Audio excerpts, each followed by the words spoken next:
নমস্কার, আপনাদের সবাইকে পাপিয়া হেসেলের সাদর আমন্ত্রণ। আপনারা সবাই কেমন আছেন? আশা করছি সকলেই খুব ভালো আছেন।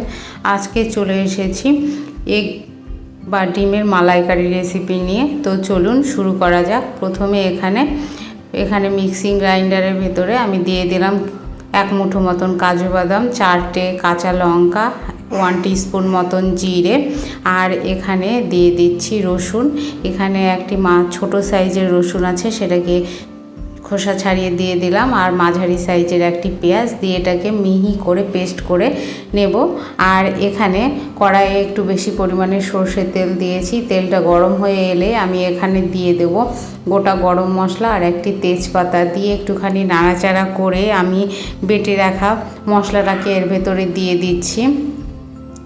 আর এখানে মিক্সারের বাটি ধুয়ে জলটাও একটুখানি দিয়ে দিলাম, দিয়ে এটাকে ভালো করে কষিয়ে নিতে হবে মশলাটা। আর এর ভেতরে কষানোর সময় দিয়ে দেব পরিমাণ মতন লবণ আর পরিমাণ মতন হলুদ, দিয়ে এটাকে ভালো করে নাড়াচাড়া করে মশলাটাকে একটু বেশিক্ষণ ধরে কষিয়ে নিতে হবে। এই যে দেখুন, মশলা থেকে তেলটা অনেকটা সেপারেট হয়ে আসছে।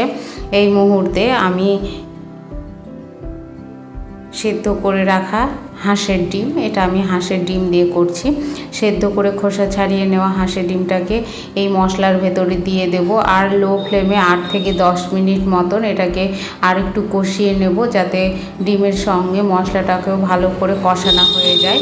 এই যে দেখুন, ডিমের সঙ্গে মশলাটা ভালো মতন কষানো হয়ে গেছে আর তেলও ছেড়ে দিয়েছে। এই মুহূর্তে আমি এর মধ্যে অ্যাড করে দেব নারকেলের দুধ। এখানে আমি নারকেলের দুধ বের করে নিয়েছি 1 কাপ মতন, সেটাকে দিয়ে দিলাম। দিয়ে এটাকে ভালো করে নাড়াচাড়া করে মিশিয়ে নিতে হবে।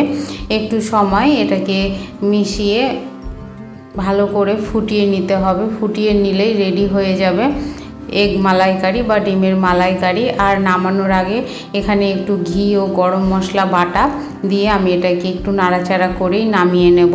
আজকের রেসিপি কেমন লাগলো অবশ্যই কমেন্টের মাধ্যমে জানাবেন। লাইক করবেন, শেয়ার করবেন বন্ধুবান্ধব আত্মীয়দের মাঝে, আর সাবস্ক্রাইব করে অবশ্যই পাশে থাকবেন। ধন্যবাদ।